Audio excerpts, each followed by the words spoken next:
केंद्रीय कर्मचारियों के लिए बहुत बड़ी खुशखबरी निकल के आई है कि डीए के 31% होने से पहले केंद्रीय कर्मचारियों को मिलने वाले हैं बहुत सारे बेनिफिट्स। तो दोस्तों जानिए कि केंद्रीय कर्मचारियों को किन चीज़ों पर बेनिफिट्स मिलने जा रहे हैं।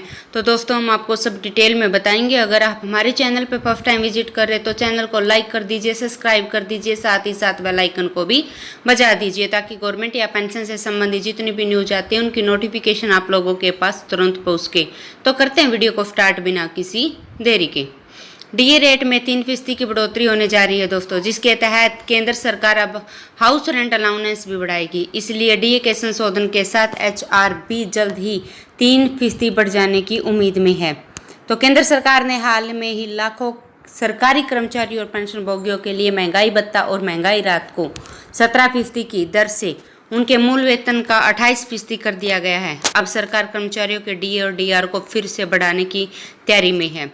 इस बार रेट में 3% की बढ़ोतरी हो सकती है। इसका मतलब है कि केंद्र सरकार के कर्मचारी और पेंशनभोगी जल्द ही अपने मूल वेतन के 31% की बराबर डीए और डीआर प्राप्त कर पाएंगे।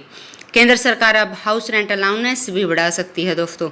आमतौर पर डीए 25% से अधिक हो जाने पर एचआर अपने आप ही बढ़ जाता है। इसलिए डीए के संशोधन के साथ ही एचआरए अब भी जल्द ही 3% बढ़ने की उम्मीद में है। शहर की कैटेगरी के हिसाब से कर्मचारियों को 27%, 18% और 9% एचआर मिलता है। शहरों के वर्ग एक्स, वाई और जेड के आधार पर केंद्र सरकार के कर्मचारियों को बैंक खातों में एचआरए जमा किया जाता है। एक्स श्रेणी में केंद्र सरकार के कर्मचारियों को अब एचआरए प्रति माह 5400 रुपये से अधिक मिलेगा और वाई श्रेणी और जेड वर्ग श्रेणी के कर्मचारियों को 3600 रुपये प्रति माह और 1800 रुपये प्रति माह एचआर के रूप में मिलेगा। इस बीच ही केंद्र सरकार ने भी पारिवारिक पेंशन की सीमा 45,000 रुपये से बढ़ाकर 1,25,000 रुपये कर दी है। इस निर्णय का उद्देश्य मृत कर्मचारियों के परिवार के सदस्यों के लिए जीवन की सुगमता लाना है, जो उनके पर्याप्त वित्तीय सुरक्षा प्रदान की जाए। इसके अलावा दोस्तों जून 2020 में केंद्र सरकार ने उन केंद्रीय कर्मचारियों की सस्ती दरों पर ऋण प्राप्त करने के लिए हाउस रेंट अलाउंस योजना की भी घोषणा की थी, जो अपने घर बनाने की योजना बना रहे हैं। तो केंद्र सरकार के कर्मचारियों को 7.9% ब्याज दर पर लोन मिलता है।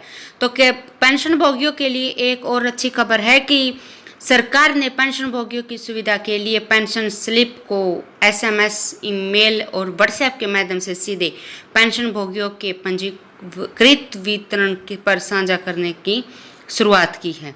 तो दोस्तों आज के लिए इतना ही। मिलते हैं नेक्स्ट वीडियो में, तब तक के लिए जय हिंद, जय भारत।